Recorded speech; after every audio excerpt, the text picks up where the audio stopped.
Welcome to Blinkers Off with your hosts, Jared Welch and Aaron Halterman.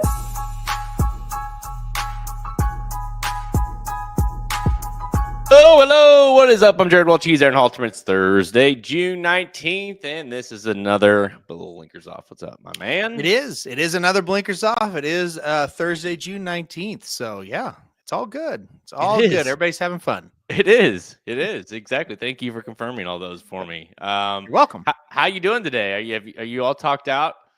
No, not yet. I got a few more words left. I'm having fun, man. These are the days I look forward to. I couldn't sleep last night. I was so excited. We've got the biggest race, one of the biggest races of the summer in the Ohio Derby. So we gotta have you fresh for that, right? Sure. Sure. Yeah. Clever again in the race, of course, in your favorite Chunk of Gold. So we got some horses that you guys know, and then of course you've got we're racing at actually all kidding aside, the Chicago Stakes at Churchill is awesome. I mean, It really came up strong this year, so we'll go over that, and then it's kind of that really 1 week or so here where we need to I'll just be honest, have filler because we don't have. It's kind of regrouping as we head into the summer racing now. So things will really get going over the next several weeks with like the Stephen Foster and of course the Haskell, and then Saratoga and Del Mar. All that will start begin. It's middle of June, dude. Like it doesn't feel like it's the middle of June. It's like the boys have been out of school for almost a month already, and it's like the summer's flying by. So we're almost into the summer racing. So we'll talk a little bit about that second half of the year and what some of these horses need to do as far as winning horse of the year, because I do think it's going to be pretty interesting second half as it relates to that. Oh, yeah, for sure. I mean, I think racing's just getting going. Like, I think the best is yet to come, and we're going to have it this summer and into the fall to the Breeders' Cup. So, yeah, it's a good time of year to kind of like it feels like you're at halftime basically, and just kind of regroup. Okay, who's ahead at the half and who's going to have a big second half? So I'm excited to do this and talk about Horse of the Year. And listen, I mean, more than anything, it's a preview of here are the best horses right now, and here's where they're going, and this is what they need to do. More so than here's who you need to bet for Horse of the Year right now, right? So it's kind of a fun way to kind of talk about the elite horses and the big races coming up. Yeah, it's kind of their paths to that. And I actually went through and did a little research, and every once in a while I do research for the show, and I kind of what it looks like as far as winning Horse of the Year. Do you need to win the Classic? I'll run over some of those stats with you guys and go over. I don't necessarily think the path has to go through that, although this year might require that, considering who we have atop that list as those Horse of the Year players go. So, but let's not waste any more time. Let's get into the racing. We'll talk about and break down and give picks for the $500,000 Ohio Derby at Thistledown and the $300,000 Chicago Stakes at Churchill Downs, and we'll go and shift focus a little bit at that 2025 Horse of the Year with some of our predictions, analysis, and who we like as we head into the second half of the season. Let's go. Speak it, believe it, receive it. True words have never been spoken. Dang, Manlo, right. how we feeling about tonight? How we feeling? It's a big game. Big game. We'll talk a little bit about the Thunder game here coming up. Don't you worry. We will. Is Halliburton playing? I haven't heard. I mean, I saw he's going to try, but I don't know if he's game time decision. That's exciting. 50-50. I would say he's not going to be that great. If he play, yeah, it's one of those things too, where it's like, where you're like, well, he's playing, but I don't know how excited I am about him playing, kind of thing. But anyways, all right, Saturday at where else? Thistledown. We'll start there at race number 12. The really the biggest race of the season, the Ohio Derby, Grade 3 Ohio Derby, certainly the biggest race of their season.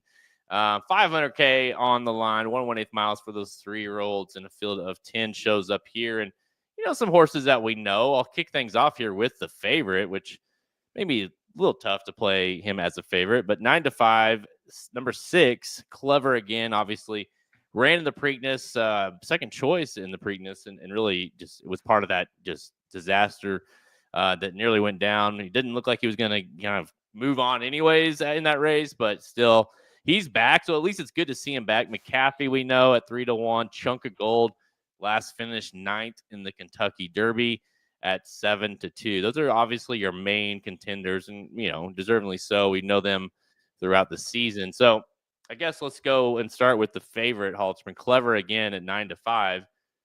If this was his last, if the Preakness didn't exist and this was where he showed up next after Oaklawn, you couldn't wait to play him here, right? Sign me up. How much concern do you have after that Preakness race? I think you have to have a lot of a concern, and I know that he took a body check, and that's the reason he finished last. But I think you have to have a lot of concern because he was fading pretty hard before that body check happened. And who knows? Maybe he re-rallies, maybe he fights on. But boy, I do not know. I was pretty concerned. I did not think he ran very well in the Preakness even before it happened. So that's concerning. And look, here's the deal. You're right. If he would have skipped the Preakness and went right to here, we would be ready to bet him. But that data point did show us when he stretched out a little bit longer, it didn't go all that well for him. Also, I feel like there's a lot of pace in this race. I don't know that he's going to get an easy lead or an easy trip here. I do think he's the fastest of the bunch when it comes to running early, but I don't know. I think Mo Plex will kind of press him a little bit here. So I'm a little worried about his trip as well. At 9-5, I do not believe in Clever again. Yeah, I'm honestly having kind of a tough call with it because I don't like this race as far as the horses in it. If you're not picking Clever again, then it means you're picking McAfee or you're picking Chunk of Gold or someone like that. And Chunk of Gold is interesting. I mean, he was interesting even headed into the Derby. He finished second to Tastic and Magnitude. Those are kind of the claim to fame. That another horse that finished kind of continued to run well, but just couldn't break through. Got into the Derby. The Derby was never that good for him, really. So I just have Tastic wasn't great in the Derby, and it's like I don't know how good this horse is. But the one thing you can probably confirm is if you do think this is a fast pace, that the two should do well, or at least should enjoy that aspect. I hate it, but I landed on Chunk of Gold in this race because I just kind of it just kind of feels like this is a really good spot for him, and it just kind of feels like the rest of these horses aren't great, and he's good enough. So I usually don't pick horses like this because the thing about Chunk of Gold, he's a very good exacta and trifecta horse. Because you look at what he did down in Louisiana, he ran well, but he never really looked like a winner ever in either one of those races. So usually those types, you just put them in second and third, and you're good, and you feel good about it. This is just a race to me. It's like, I know he'll go the distance. I know that he'll sit a pretty decent trip. I'm thinking there's going to be pace involved. If the horses in front of him come back to him, I don't think anybody behind him is going to pass him. Therefore, I think he's going to win. So I put the two Chunk of Gold on top. As you can probably tell in my voice, there's not much confidence no matter where you like to go. Chunk of Gold is just an average horse, is how I would describe him at this type of level, right? McAfee is he's okay, and then past that, these horses, they're not very good, and I just think it's a really good spot for Chunk of Gold. The other thing is, if you believe in Clever again, he's kind of a reverse slam dunk, right? Like, if you think, hey, he's going to get the distance, and hey, I'm not worried about it, this is a field he certainly can beat. I like McAfee, or I like Chunk of Gold way more than I like McAfee in this race. And here's why. I think McAfee's a nice horse. I just think and I'd say the same a little bit about Chunk of Gold, but I feel like McAfee has proven time and time again that he's just not this, he's not top level, and he's a nice horse. I still, as bad as you want to, Chunk of Gold was in the Derby, you can maybe say, well, the Derby was, sloppy and, maybe he just didn't like it, give him another shot. So I think just the question mark with how good Chunk of Gold might be is enough for me to be like, I lean towards him a little more as far as between those two. I think McAfee is definitely a horse that I would, because like, look, he got beat by Flood Zone. He's gotten beat by Rodriguez and Grande and Passion Rules. Rodriguez was good in the Belmont, not great. In the Peter Pan, Hill Road beat him. He's not very good, I think, or at least not to, again, Hill Road would definitely be the favorite of this race, though, I guess. So, listen, I went with Clever again, and I hate to say it. I really don't feel good about it either. But I gotta go. It's like, well, if Asmussen's running him back here, like I kind of wondered, like after that Preakness, like when are we gonna even see him again? Like because he was so worried that what this might do to the horse, and like I was like, man, I wouldn't be surprised if we don't see this horse again for 3 or 4 months, and so the fact that he shows up here at least gives me a little confidence that hey, Asmussen still thinks he's talented enough and wants to give him another shot. So I'll lean there. I think like I gotta scratch out that Preakness because even with before that, like even I'm not even talking about the trouble. Like I was pretty disappointed, honestly, with how he ran. So I know he's better than that. At least I thought he was. So I'll give him one more go because his last two before the Preakness were really, really special, I thought. So I mean, special, use it lightly, but very, very good, like a horse that is improving. So I'm gonna give him another shot. Clever again. I still just don't know enough about him to write him off. It's a great spot for him. I It mean, really a great spot.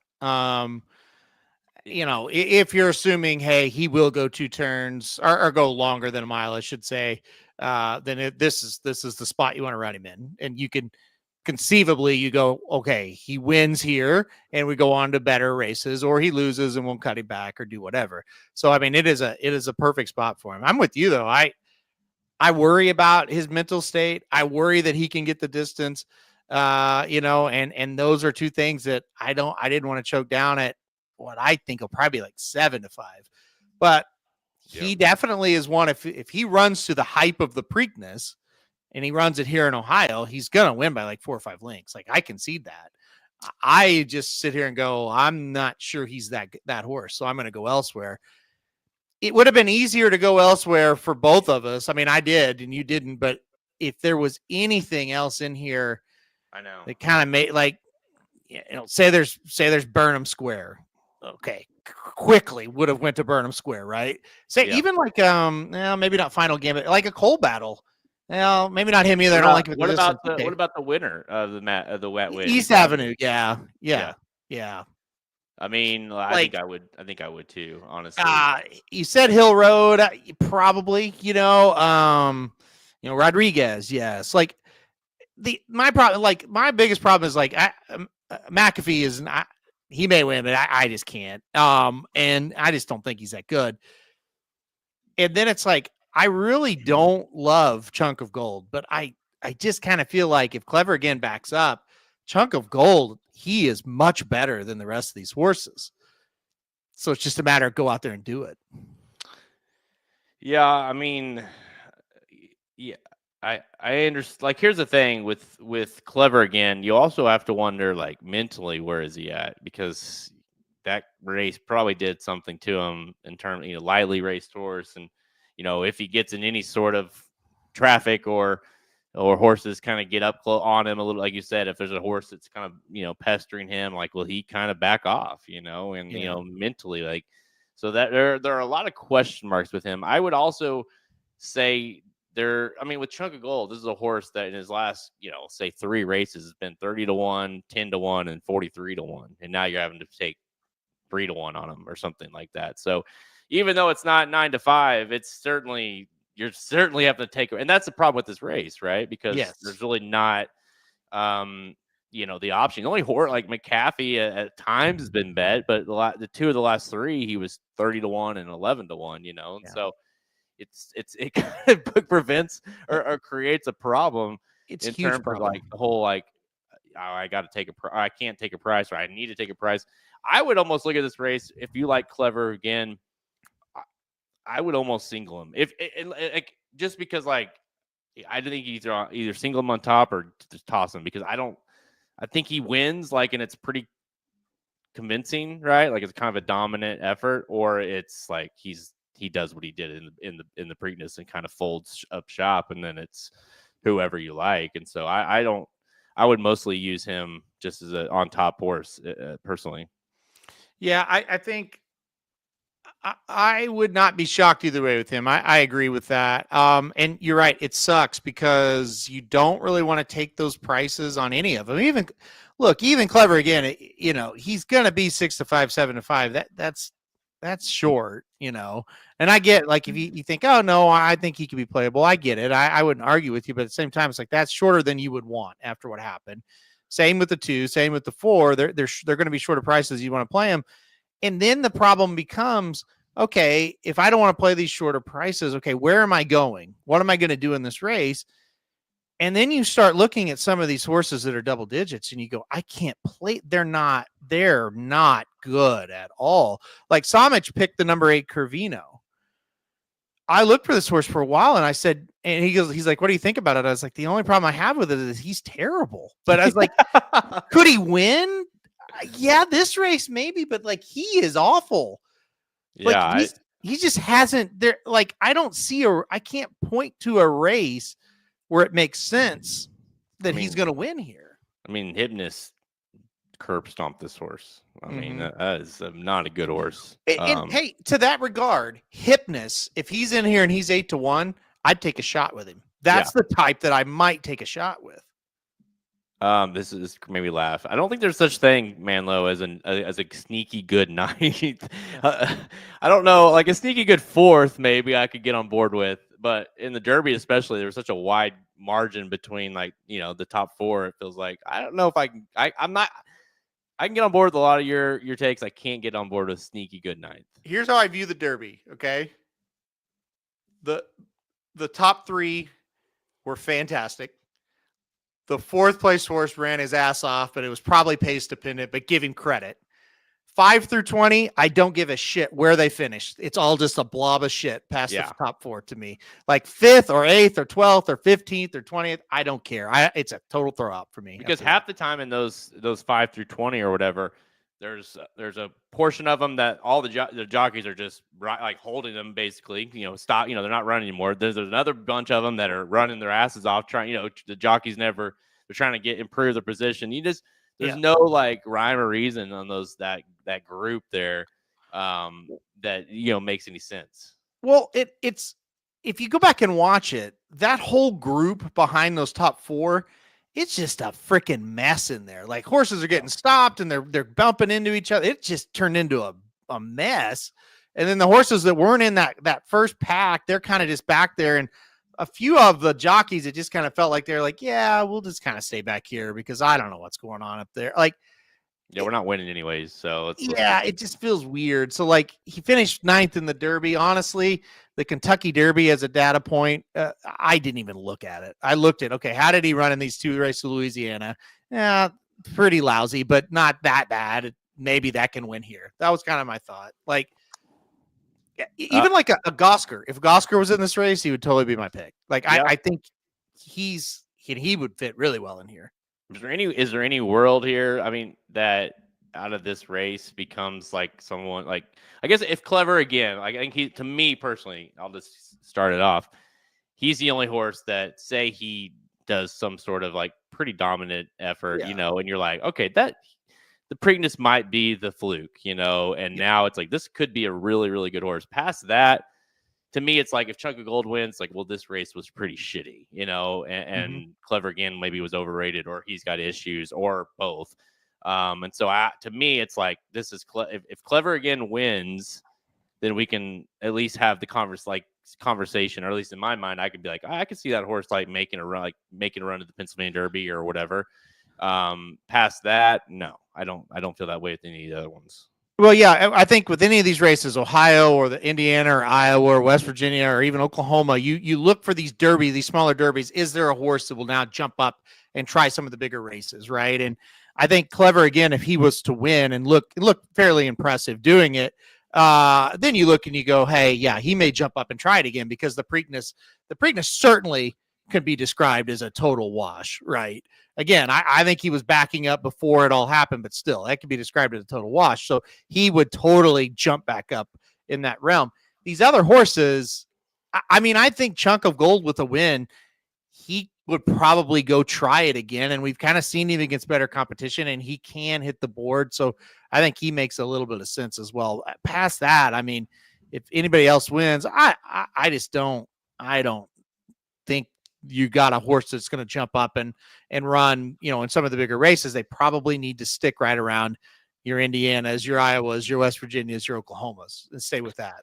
If McAfee runs decent, his ass will be running in Saratoga in one of those races. Yeah, because of where he's stabled. He also could be, you could throw him in there for sure. They thought about the Belmont for him for a bit, and they decided for this route, which was a better route. And look, I mean, he can win the race. He can, but he's just very underwhelming when you watch him. All right, you've got the 2 Chunk of Gold. I'm playing the 6 Clever again. We caution you to tread lightly in this race because it's the odds will be low and the trust is going to be very low as well on these horses. All right, let's head to Churchill Downs for race 9, the Chicago Stakes, grade 2. $300K for going 7 furlongs for the fillies and mares, 4-year-olds and up, field of 11 in this one here. And this is it's certainly got a little bit higher class level here, Halterman. Emory at 5-2, 3-1 on Bava. My main squeeze at 5-1, Claret Beret at 6-1. Zetlos is a nice horse. Pratt aboard at 8-1. Bright Work is nice, even at a good price, even I'd say at 10-1. So plenty of options in here, Halterman. Where are you going? Yeah, that's a hell of a race. This is going to be so much fun. I went pretty deep on the Magic Mike Show ticket because I just think that there's just a lot of ways you could go. I went all the way almost to the outside. I went number 10, Claret Beret, on top in this spot. That's a horse I never really loved all that much. Didn't hate, but didn't love her all that much. And then she went to Saffie Joseph Jr. And then all of a sudden, the one race with Saffie, this horse woke up in a big way. 95 buyer speed figure and just ran a huge race. He won by 19 3/4. I'm not obsessed with that because it was not a good race. It was a kind of a weaker version of a little stakes race down at Gulfstream. But to that point, Saffie, this horse has some conditions. Saffie could keep the horse at Gulfstream and win a couple more races, and instead he decides to bring her up here, which tells me Saffie thinks a lot of this horse. Now, I'm just kind of hoping she's kind of a little bit of the now horse. I do have confidence she can kind of run back to that race because of the new trainer, and you see him do this, right? So I'm taking a little shot here with the 10 Claret Beret, totally acknowledging though that look, this is a race that's wide open. I kind of want to take a shot with a little bit of a price in this one.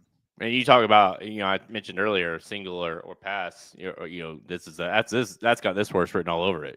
Because it's like, to me, this horse is either going to run off the screen again, or is going to be nowhere to be found. I think you're going to get Agreed. one or the other. And so if you're playing, I don't think it's like, well, I like the 10. I'll play that 10 win play show or whatever. It's like, no. This is a horse that's going to dominate, or this horse is going to be, not even thought about after this race. So yeah, I mean, listen, that certainly flashed, when I see this horse and saw the number, the speed figure, saw the amount won by, it's like, damn, that was something, because this is a horse that hadn't sniffed that. The previous high, I think it was like an 85 buyer. Listen, the horse was like almost like a $400,000 purchase. Like, there's obviously always been some sort of hopes for this one. So, I mean, it's not like, it is out of nowhere, but like, if the horse won, let's put it this way, that effort last time out would certainly win this race. So, or at least put her with a big time shot. So I don't necessarily disagree with it, although I'm not picking the horse. Listen, I can't quite get there with the 1 Emory. I like that horse, certainly getting some class relief in this one, but I think the pace setup is not going to be great, especially for drawing on the inside. I went to the Old Faithful here, and I'm going to give the horse another go, and that's the 5 Vava. I've always liked this horse. I mean, we all have, right? I love that Irad came back to ride again here, even after a very disappointing effort last out. But that was like on just an absolute sloppy. Doesn't even describe what the track was that day. And otherwise, this is the first loss. That was the first loss that she had ever had at Churchill Downs. So I'm going to give her another go. The Breeders' Cup, you could argue, and I think it's like I had this thought too, right? The Ballerina wasn't fantastic, although that was a very good field. But the last two have not been good. And so you're like, well, is the horse kind of tailing off, or maybe the horse is getting tired late in the season? I don't know, but I'm going to give her another shot here. She loves this distance, and she loves Churchill. You described like Claret Beret of like, hey, bet her to win or don't bet her at all. Don't win, place, show, whatever. I kind of think that way about Vava, because I think the real Vava or the best Vava will win this race. But I don't know that she has it. But the reason why I got to play her one more time is this is the second race off the layoff. So I do think if she's going to do it, it's now, right? I am just very worried she might be done. And we see it with fillies, with mares, I should say. We see it a lot when they are kind of done racing, they don't want to do it and they just stop. And I'm just worried about that. But I will say this, really good trainer, really good jockey. So I think they still believe in this horse a little bit. And I agree with what you said. She's the pick. If hey, all things being equal, who's going to show up or who's ran the best race? It's her. But can she get back to it? That's my big question. It's a concern, right? And listen, going into last summer, he's a horse, by the way, that won this race last year. But going into this is a horse that was kind of running like the low 90s, mid 90s. Even a couple 100+ buyers this horse was running last summer. Very steady and consistent. But the last three, even if you want to say the last three in the Ballerina was a decline at 94, an 84 in the Breeders' Cup, and then an 86 last out. And so at least it trended up a little bit after that one. You could maybe argue, hey, needed that race off the layoff. Give her one more. She should run better here. But I'm with you. I think this is going to be if she doesn't run or doesn't fire here, it might be the sign that she is tailing off a little bit, because she has been a hell of a horse. It's a horse, guys, that has not, it's tough when you're in this division to get big purses, right, and to kind of rack up money. This is a horse that's won almost $2 million in earnings, which is pretty fantastic she's not super old. She's a 5-year-old mare. Until that last little stretch she's been in, she was just really good. And that's what I think that's what worries me the most.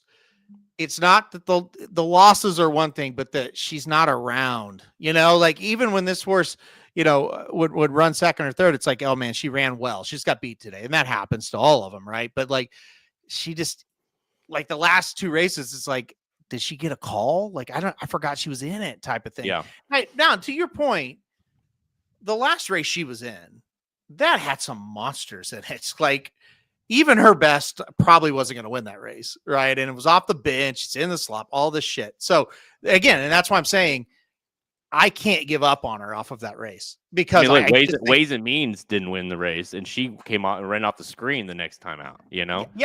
And Ways and Means a really good horse, but Copian was a better. You could argue that was just a weird race, and Vava's fine, and just the combination of needing a race plus obviously the weirdness of the surface in that race. Give her another go. So I do think, and I think you agree, you got to play her, you got to use her, because she is capable of running a huge race. Now let's talk about a few others that could win this race.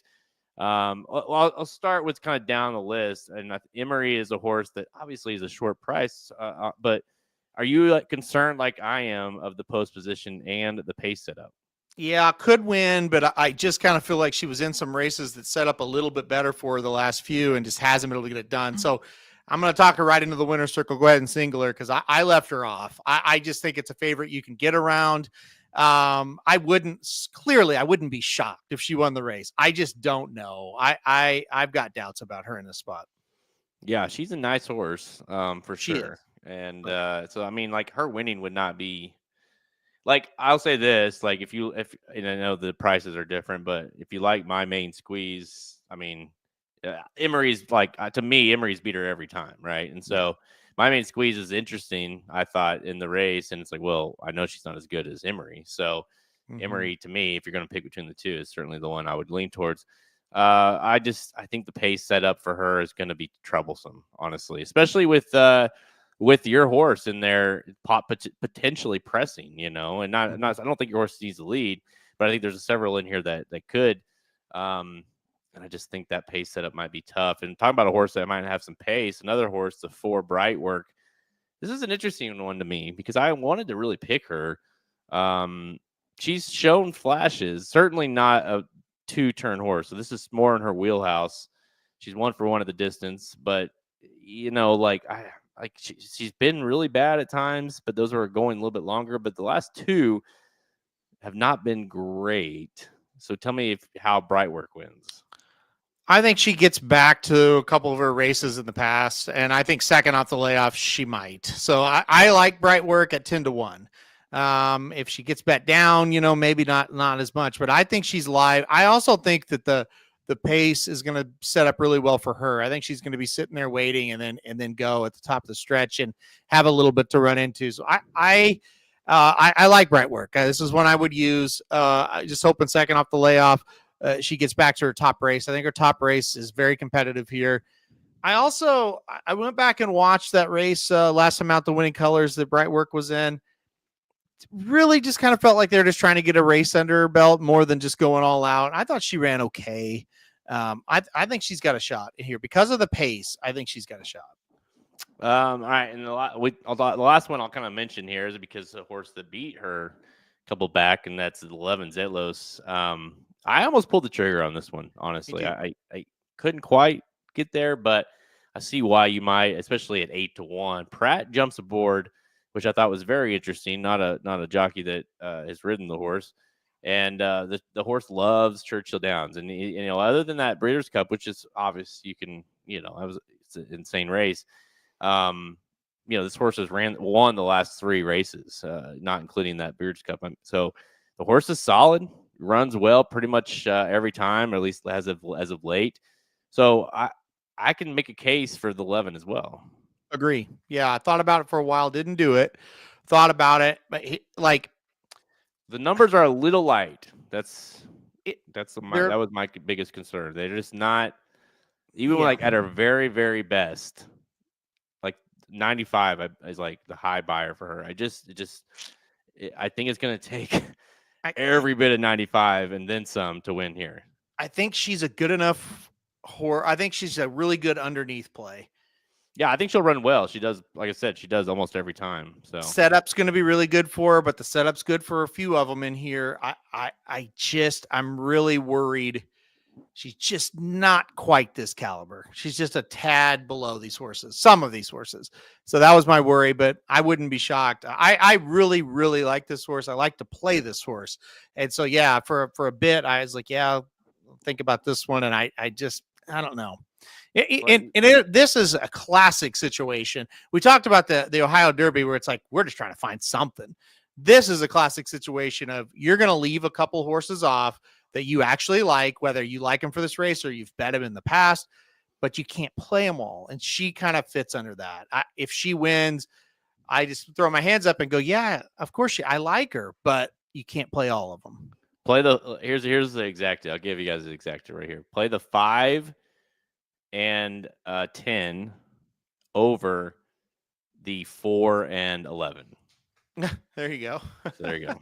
You're basically saying one of those 2 is going to win, but they're not. If they don't win, they're off the board. And then one of these 2 will run well underneath, and there you go. And they're both big prices. So just go ahead and mark that down as a win. But no, this will be a hell of a race, and certainly a race that's got some horses that should be running in bigger races throughout the summer.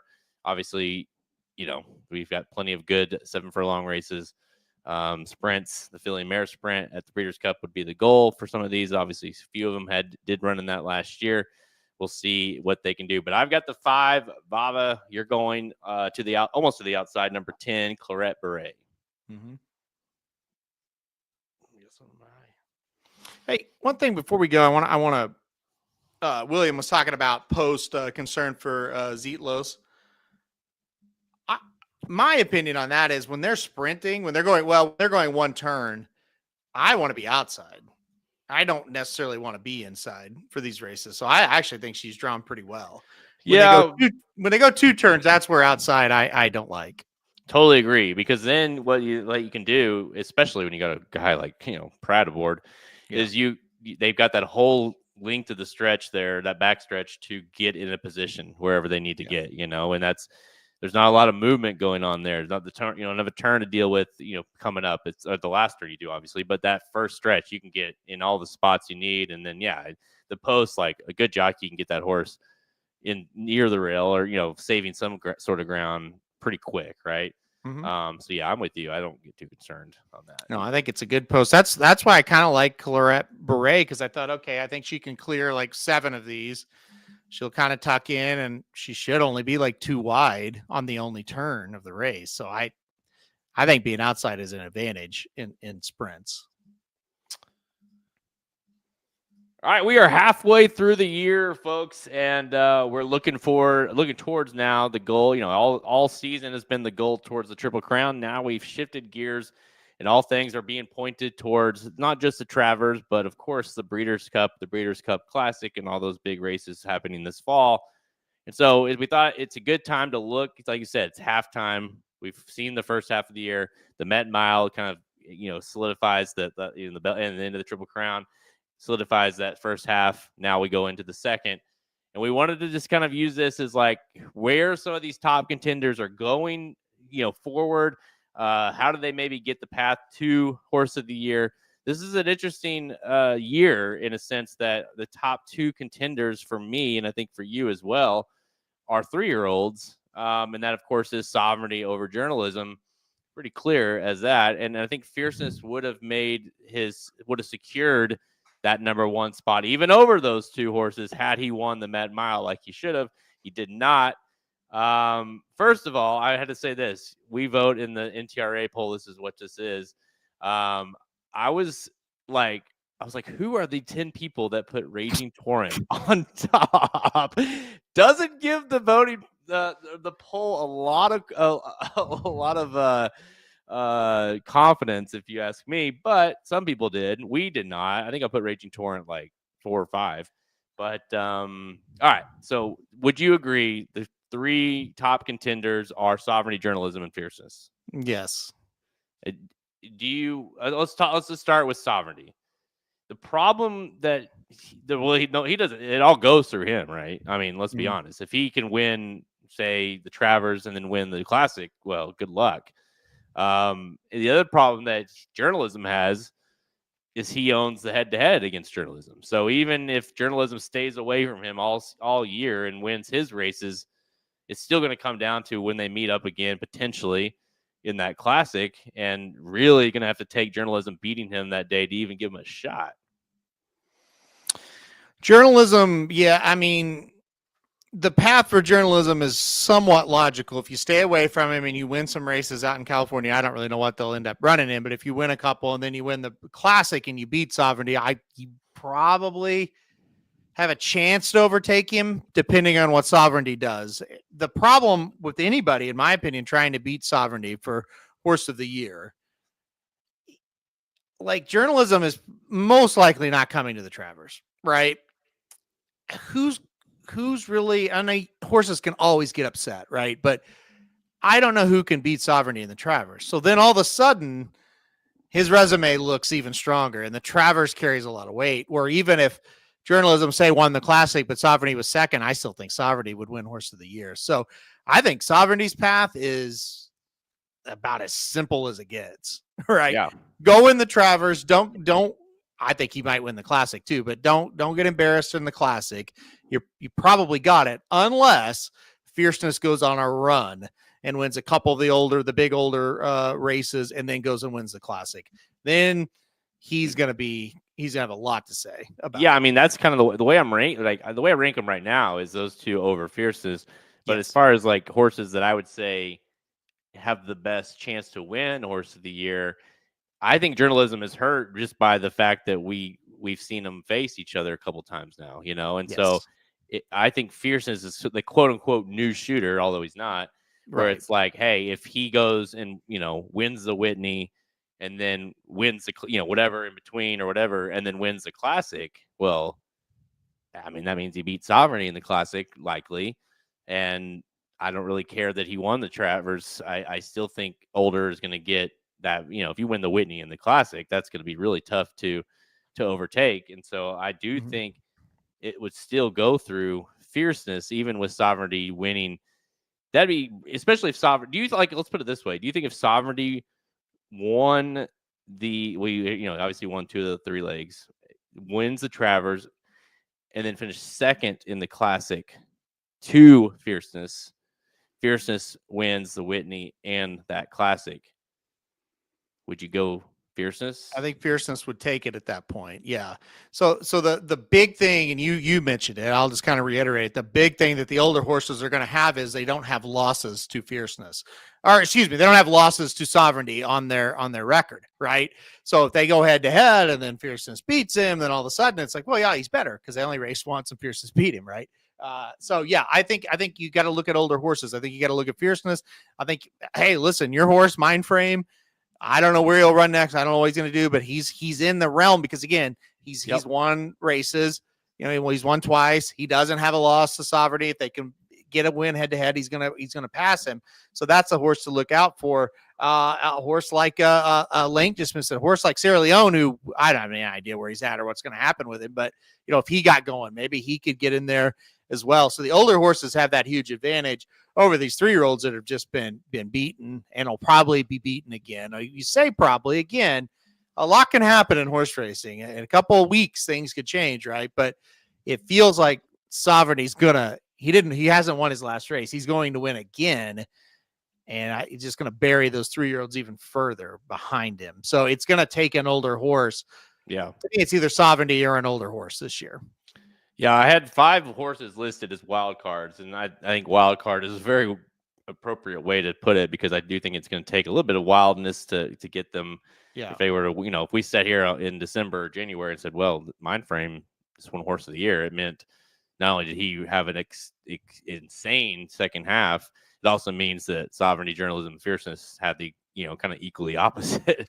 Yeah. But so Mind Frame, as you mentioned, Mind Frame, another one that MIA, I think Hit Show.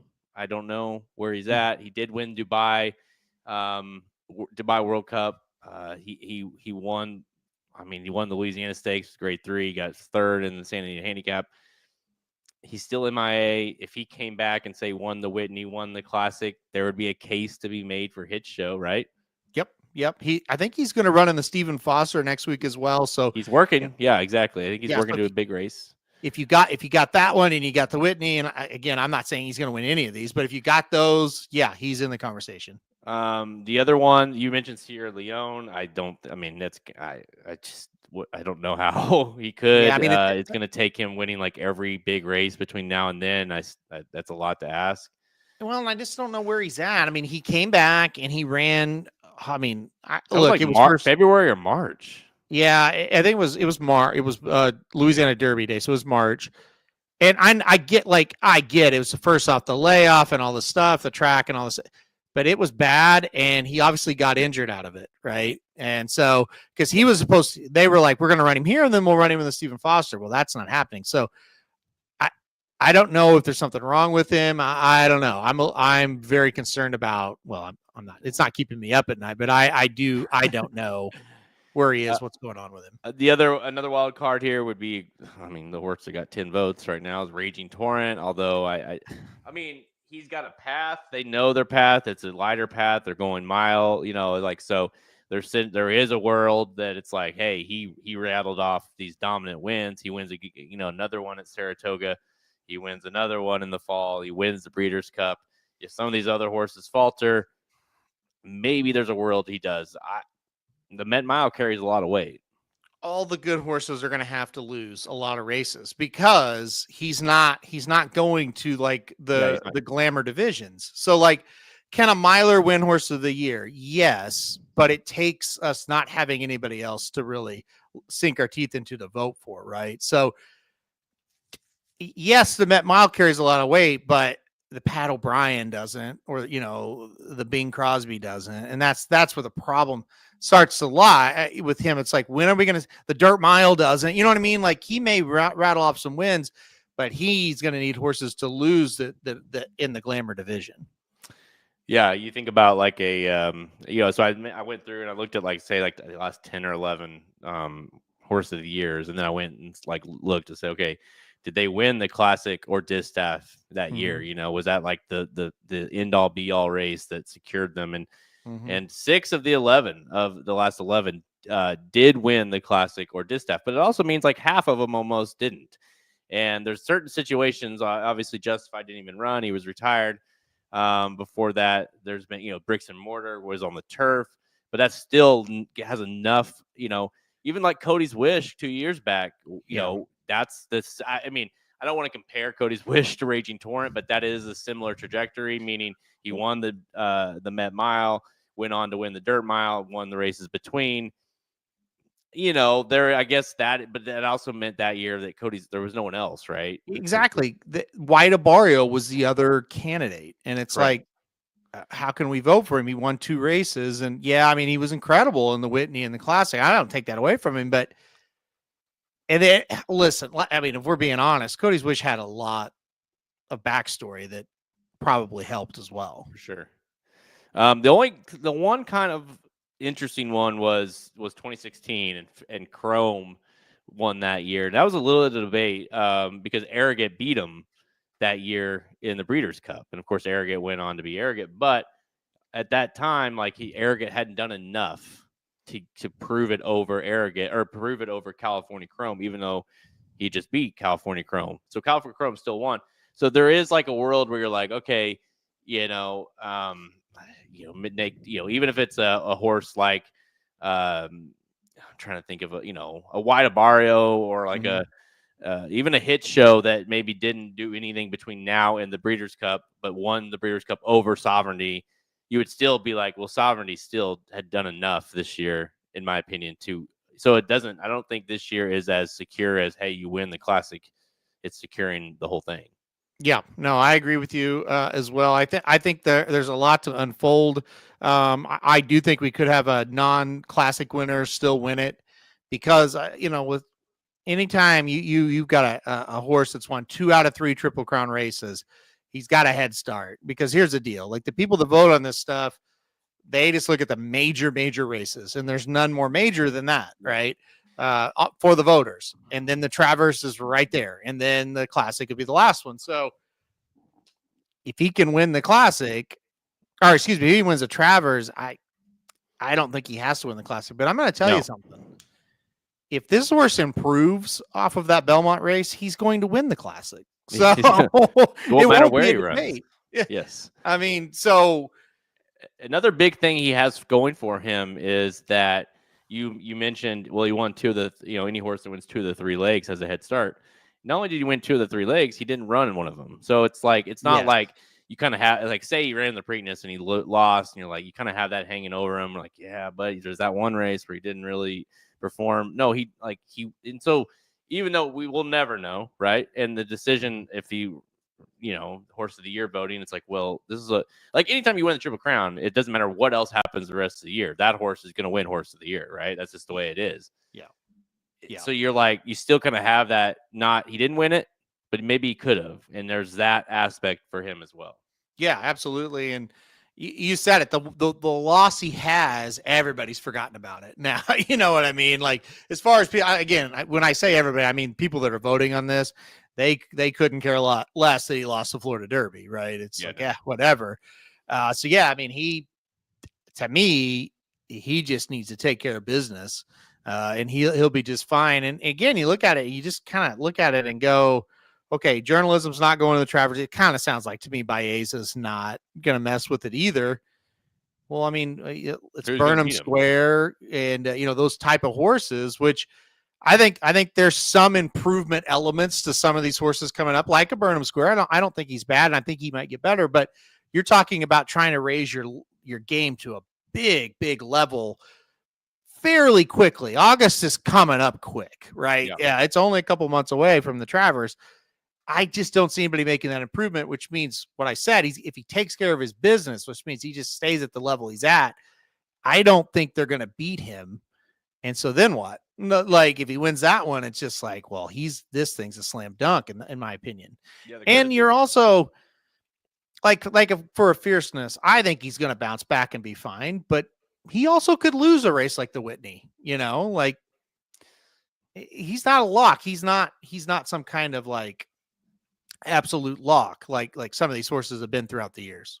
Yeah, for sure. And I think with Sovereignty, it's just he's shown that he can be elite and like he's kind of becoming dependable, and I think that the fact that even like the criticism of Mott and then Connections, I should even add, skipping that race. Now you're like, well, obviously we wish he would have ran in it, let's be honest. But now you're looking at it like, well, now, shit, he's lightly raced. He didn't even have to go do the grueling, they've spaced his races out. And like, if they now can pinpoint the Bill Mott, pinpoint races, head moving forward, well, shit, like he's got everything. It's not like, he just got done running 3 races in a row and he could be a little wiped out after all. No, he's still a very fresh horse. Well, the flip side of it is, in a world where horse of year is the most important thing, which I don't think that's a thing, but let's pretend it is. Well, if you would have ran in all 3, you wouldn't have had to run again. You already have horse of the year locked up because you would have won the whole thing. That's fair. So there is a flip side That's of fair. the argument as well. Yeah, he could have trained up to the Classic, and then whatever happens in the Classic, there you go. Yeah. But no, so if I know got a lot of time left, but if you were making a prediction here, I'm guessing based on how you're talking, Sovereignty would be your horse of the year prediction. Yeah, he's just such a big leader in the clubhouse right now, and he also has more races to go. So I think it really, if he can just get that Travers, I think he's in real good shape. And so then you're like, okay, what's the easiest path to win horse of the year? And we're saying you got to go win that Travers, where you're going to be 2 to 5. Yeah, I would have to think he would have to be the pick at this point. And again, tomorrow we may get up and he's injured and he's not going to run in it. That could totally happen. But at this point, he looks like a big favorite to me. And like, let me just tell you guys. I know a lot of you've probably seen him in person, or you've at least seen him on TV, but he is a specimen. He is he's like, you see him on the track and you're just like, holy shit, this horse is a beast, and then he obviously runs like a beast now, and just the way he runs and has that, that's a style he showed in the Belmont, that kind of like, oh wow, he can get closer to the pace and still have that kick late, like, oh, and then by the way, it looked like he did it easy.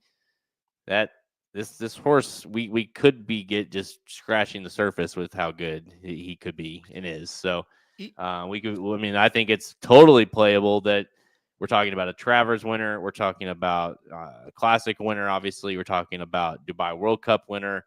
You name it. I think if they space those races right, we could be looking at one of the greater 3-year-old to 4-year-old performances we've seen in a while.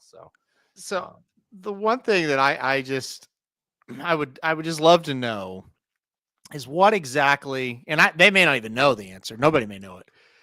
What exactly was the deal Florida Derby Day? Because I went back. I don't care that he finished second anymore. I don't care. I'm not buying into, well, Tapan Street, it was a monster. He's pretty darn good that day, but I don't think he was any kind of monster.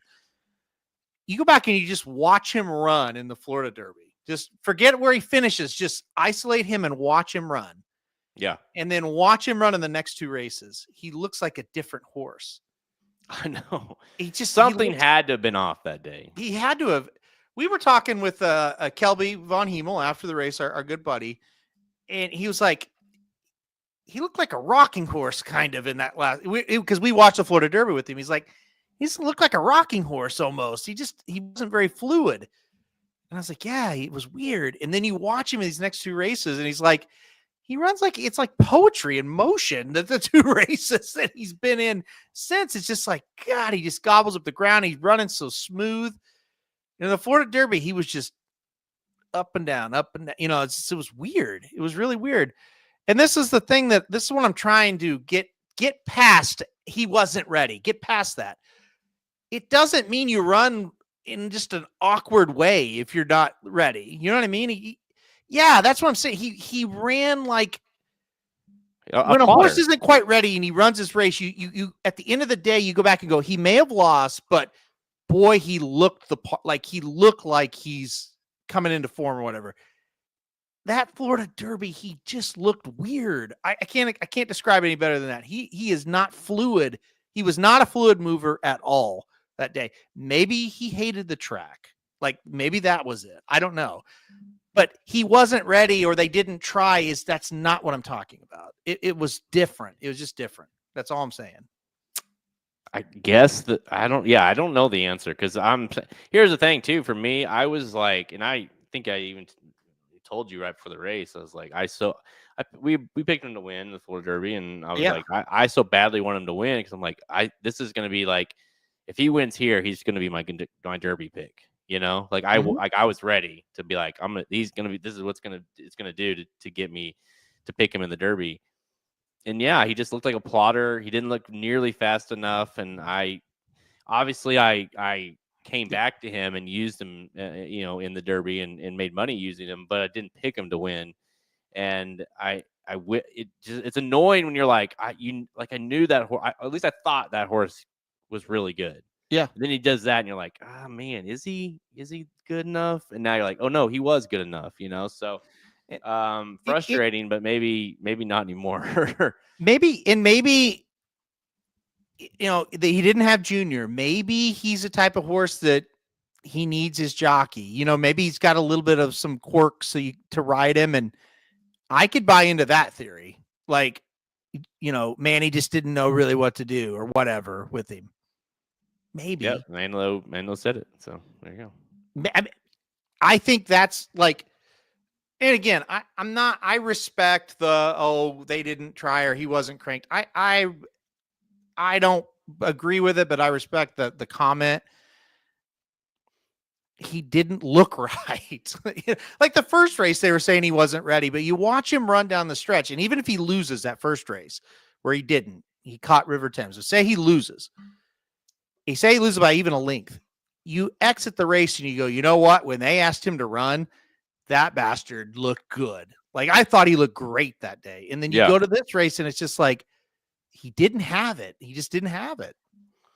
Yeah, I don't know. It's the only other thing too you wonder is like if the first race caught them so off guard the way like, hey, that was talent. Like that's the horse. Yeah. Like that horse won that because he's that good. And then Mott like intentionally knew like, hey, the Derby is what we want to win, and he just was not. Just they kind of were like, we basically have him at 50% right now, and maybe that's enough to win. Yeah, and it wasn't obviously. If it was a total Bill Mott effect, even where it's like, hey, he ran too good last time, I need to make sure he's dialed back a little bit, or else I'm not going to have anything, in the Derby. And then it was like, oh shit, we went a little too far, and also Tappan Street maybe ran really good too, and that's just kind of the combination. He did beat everybody else. I'm not arguing that one because I do think Tappan Street ran a very good race. Like I think you'd be dumb to say he ran a poor listen, that's a good horse. I don't know how good he is because unfortunately we didn't get to see it, but he ran a really good race. So it's not like he got beat by trash. I definitely agree with that, but it's just he didn't look right. I don't know. Like he just like when you compared again, it's always easy to look back at after the fact, but when you look at say, and you might have like a different opinion because you didn't like Bieza as much as I did going in the next race, but like when you look at Bieza in the Derby, you're like, wow, that maybe a little bit more help that horse could have gotten there, or could have that it could have been a little bit better. That next race he should be really good. With Sovereignty in the Florida Derby, you didn't really have that like, man, a little bit longer or a little bit more like he would have, he just didn't look, I don't know. It's weird. It's like fluid and like solid enough to where you like, I can have confidence betting him. But let's say he finishes second at Tappan Street, but he passed all the other horses like just like that. Then that's where I could kind of agree more. But it's just like I'm not saying it was a struggle to pass those other horses that weren't very good, but he didn't just fly by him. And then you look at the Derby and you look at the Belmont, he just freaking buries horses, you know? Yeah. It's It's like they have a button. It's like as soon as it's time to go, it's like boom, see ya. yeah. So it's just wild. And again, it could have been the jockey, and it definitely could have been the jockey situation. Maybe he just needs his guy, you know. And some horses are like that. That's the thing. Yeah, it's definitely a thing that could happen. But Well, you know, I guess, you know. and again, it goes to what John White taught me many years ago. Don't one race, and finally I applied it, and I wasn't an idiot. One race, you can pass one. Like one doesn't matter as much as if he does it over and over again. Well, and we'll find out, right? He's got the second half of this year. I don't think he really needs to prove, but he can definitely solidify himself as being. Boy, imagine if he goes off and wins what we think he could win, and then how interesting is the Florida Derby? Yeah, like how did that happen? I mean, because right now, like, I'm on record as saying that what I saw at the Belmont, that's one of the better performances in person during a Triple Crown season I've ever seen. Like, I've never seen it so easy to beat a horse that was also making it look easy. You know what I mean? I've never seen that before in person. That was crazy. Yeah, the biggest mistake journalism and his connections have made is he was born in the wrong year. Yeah. I mean, really, because that journalism wins those races like 90% of the time, right? As far as the performances he put in, and you could even go as far as saying that like a Triple Crown type, worthy of a horse, because he obviously showed to have the grit and the guts to run in all three. And he's got one race to show for it. And the only reason he does is because that horse didn't run in it. So it's pretty incredible, really, the run by both of those horses, but certainly by Sovereignty. So we'll see what the second half brings. Have they confirmed that is it straight up Travers Classic? Do you think there'll be another one between either one of those? They haven't confirmed or denied what they're going to do. He either said they're either going Jim Dandy Travers or just straight to the Travers. Like, there isn't any Haskell talk or anything like that. Like, it's Jim Dandy Travers or just Travers. So, Belmont wants to win the Travers, and they're going to do what's best to get him ready for that race. And that's how that's going to go. I would guess it'll just be the Travers for him, but I don't know that for sure. Yeah, especially if he wins the Travers, I could certainly see them being like, all right, we're training up to the Classic, Yeah. So, again, it's Belmont, and now at this point, I'm like, he's going to do whatever it takes to get the horse in the top, tier ability and ready for these big races, because that's all it's left on the calendar. There's no more, preps. It's all big races from here on out. So we'll see, but Sovereignty, I agree as well. Leader in the clubhouse as we head into the second half of the season. Bieza is an interesting one. Good question. Back home, obviously, but now it's like you got to face journalism, and where are those horses split if they do it all.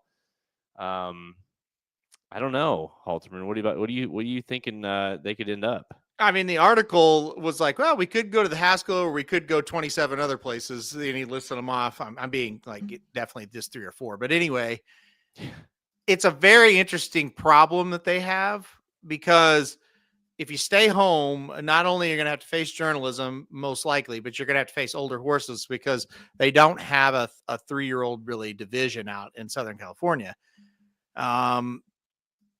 If he shows up at the Haskell, he's probably 6-5 to win the race, right? But is it, Sheriff's was like, it's coming up too quick. And I'm like, geez, 6 weeks. Like, I don't know. But anyway, let's assume he's doing great. I think the Haskell, he should totally go there. But I think with a very conservative trainer, I don't know that they'll go there. I think we may be looking at like waiting a while and trying to run in California. It's one thing to be journalism and be like, well, shit, we got to kind of avoid Sovereignty. It's another thing to be Bieza when you're like, well, shit, I gotta avoid both those horses now. I can't run against journalism because I'm not gonna win. We've proven I'm not as good as that horse. Can't run against Sovereignty because I definitely am not good. We're not good enough to beat that horse. So now what do you do with them? You know, and another situation where like I mentioned, journalism, it's like, hey, maybe born in the wrong year. Well, I mean, Bieza's damn good horses in his own right and can't sniff those two. So it almost is like, where do you end up with these? Yeah, I don't know. And that's what you said.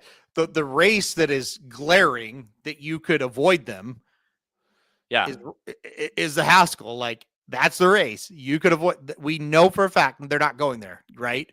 You're going to have to go beat the Burnham Squares and the East Avenues of the world.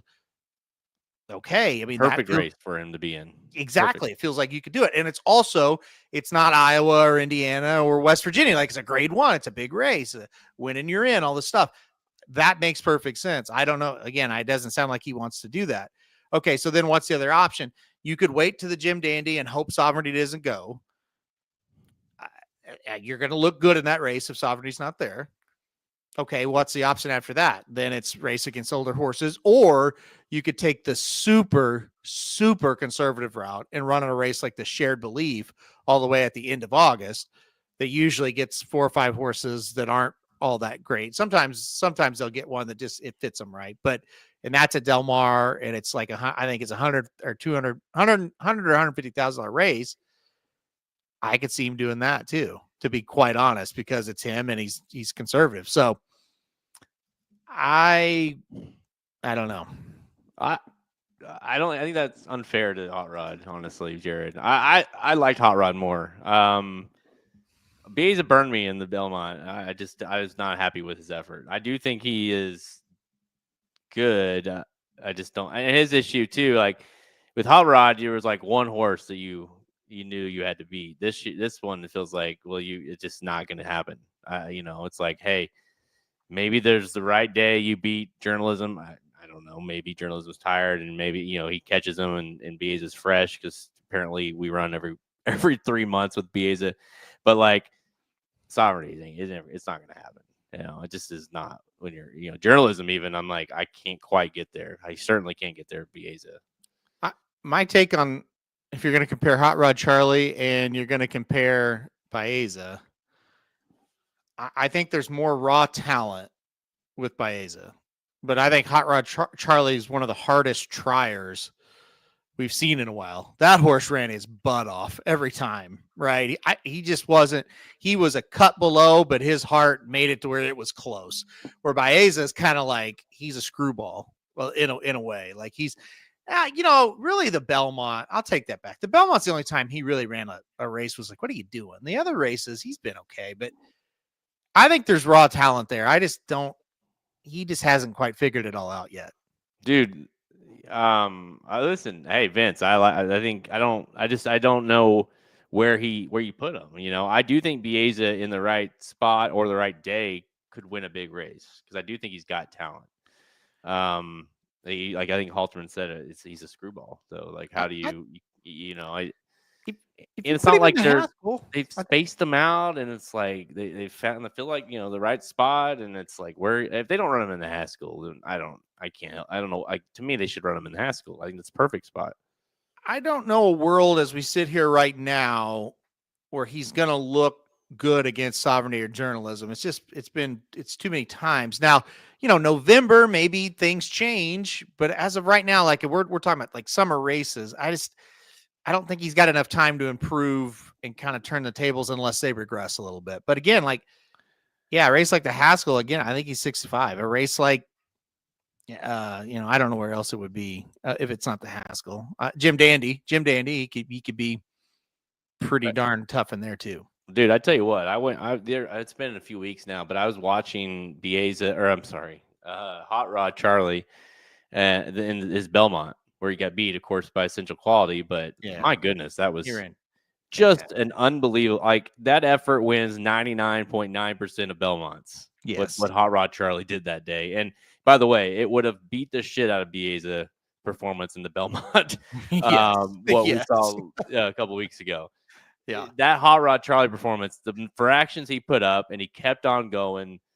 and it took a essential quality running just his balls off to get there. That was he was a really good horse. Mm-hmm. He was.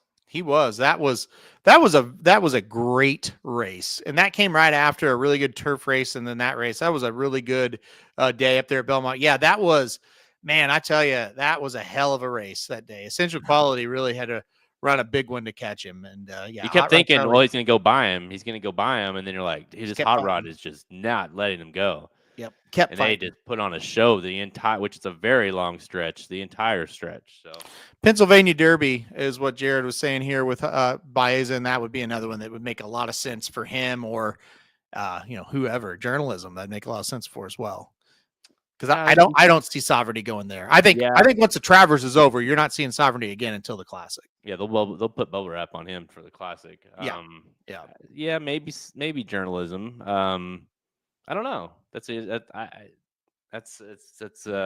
do think Baeza. If Baeza could do like imagine Baeza getting to the Classic or the end of the year really and being like, well, we won the Haskell and we won the Pennsylvania Derby, like pretty damn salty, Be a very good season. Very good. And then it's like, hey, there we go, and then we get to the Classic and maybe he's a different horse. So. Mm-hmm. I don't know, but yeah, I do think. Well, that is true, Manlow. That is sometimes it works out for me, sometimes it doesn't.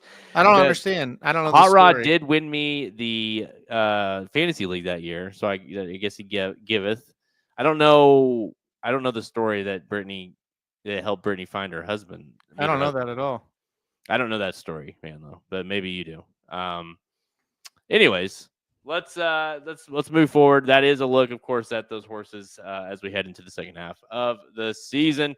All right, guys, that's all the time we have. Check us out over at racingdudes.com for all our free picks and our premium selections.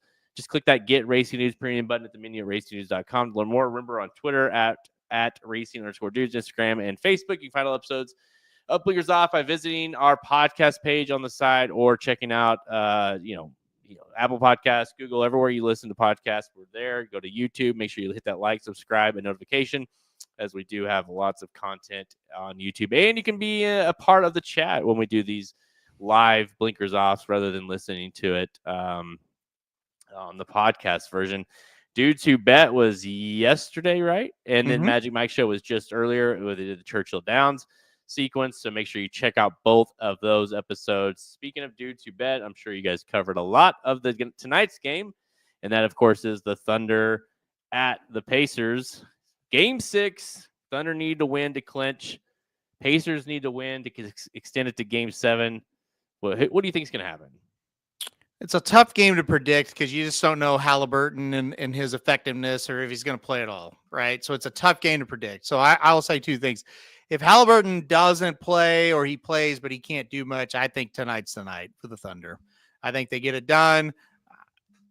I feel like they kind of turn the corner in Game 5 and they can finish it out. If for somehow Halliburton's fine and he's normal and effective, I think it's going 7. It's going to be really tough to win up there if they're fully healthy and they play their best game. I think it's going back to Oklahoma City.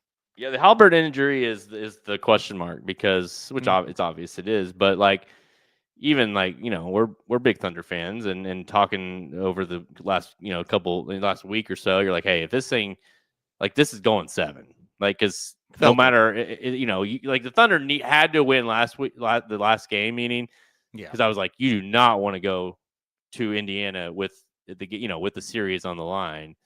And so now it's like Indiana's just been a team that's just so gutty that now you're envisioning a team that is on the fence or on the ropes and they have to win or else they're done. That's and adding that to how well they've been and how they've played these games, and as far as how gutty they've been, it's tough. But the Halliburton injury does make it questionable, because they definitely did not look like the same finishing team that they had been without him out there. No, they didn't. And I think you're going to see a huge effort from them. They are such a gutty team. That's going to be a crazy atmosphere. But again, if you don't have Halliburton, you can't hardly, overcome. Nobody. Like, what if we didn't have SGA tonight? What would you think our chances were? Yeah, Or Williams. Say we didn't have one of those two guys. Just go ahead and start looking at Game 7. Exactly. Yeah. And so that's kind of the unfortunate thing with the Pacers. Now, again, maybe he comes out and he's fine, but if not, I just don't see how they can win the game unless the Thunder just give you an all-time bad effort. And I don't think that's going to happen. I think they'll play well. And yeah, I think it's done tonight unless he comes out and he's ready to go and he's ready to play. I do. And this is listen, I'll leave it at this. And I am going to, be wrong and be upset about it, but I think it's a matter of time for the Thunder. I think they either win tonight or they win Game 7. I don't think they're going to lose them both. So, they just have been too good. They haven't lost multiple games, although Pacers had neither until the last one. Yeah. So I guess they could, but same thing we're saying about Indiana. If they say it goes to Game 7, coming to Oklahoma City on Game 7, we've done it before in earlier in the year or in the playoffs. And it wasn't a game, right? I just think so. I do think still take like the Thunder in the series, but tonight's the night for Indiana. If they have a shot, this is it, so. Yep. It should be a hell of a game though. I did see, I'm just checking on his updates here. Haliburton knocked down 15 straight threes in warmups. So. Really? 15 straight threes, Manlow. He hit. Well, I would guess if that's true, I would guess he's ready to rock. And listen, I really believe if he's ready to rock, I think Indiana will win. I just don't see them going down at home. Is the season they've had and the run they've had, and just kind of the fortitude they've shown. I don't think the Thunder will beat them tonight if Haliburton plays well, or plays well if he's able to play well, I should say. Yeah. Yeah. Well, I think he'll be, because, what was it, Manlow? I don't remember. I know he set some sort of record for, not scoring at all. Like he literally scored 0 points and or however many attempts he had. But like, it was a bad night all across the board, regardless of the injury for him. Like, they're going to want to get him, if he is playing, get him going and established early, right? Get him the ball, get him points, get that crowd going, and then that's how you do it. So, but hey, we'll see. Game is in a little over 2 hours, a little under 2 hours now. So, we'll be watching. Everyone will be watching. Halterman, last words as we head out of here for Blinkers Off. Yeah, it's gonna be a good weekend. Everybody have fun tonight watching the game. No offense, Manlow, at all to this, but hopefully it's the last NBA game of the year. But if it's not, we'll have another one Sunday. This is a fun week of racing because it's just spread out everywhere. So we got a lot to keep up with, and it should be fun. It should be another good weekend as we kind of roll on. And then next weekend, we've got the Stephen Foster and the Fleur de Lis. That's always fun. And then next weekend is 4th of July, and that means Saratoga's back. So there's hardly any downtime this year, I feel like, for the Triple Crown. We are ready to rock. I cannot wait. I know we just were there at Saratoga, so maybe that's why, because you get that little taste, and you're like, oh, I need it. I need it every day. What? But now it's soon. It feels like it's right here. So can't wait. Huh? I already miss it. Yeah. Well, it's weird because after you go to the Belmont, we've gone the last 2 years now at Saratoga. And for me, it's like you get to the next week and you're just like, well, what? It takes you like a split second, but still you're like, where's Saratoga? Why are we not running? You're like, oh yeah, it's just the Belmont thing. So, yeah, it's almost that has the opposite effect, right? Because you're like, it's almost like it teases you. It's like, I want it, I need it. So yeah, we'll be live soon again at Saratoga. But until then, guys, I'm Jared Welch. He's Aaron Halterman. Good luck this weekend. Thank you for listening to another episode of Blinkers Off. Join our horse racing community at racingdudes.com and follow us on Twitter at racing_dudes. Want to make money betting horses? Bet with the Racing Dudes.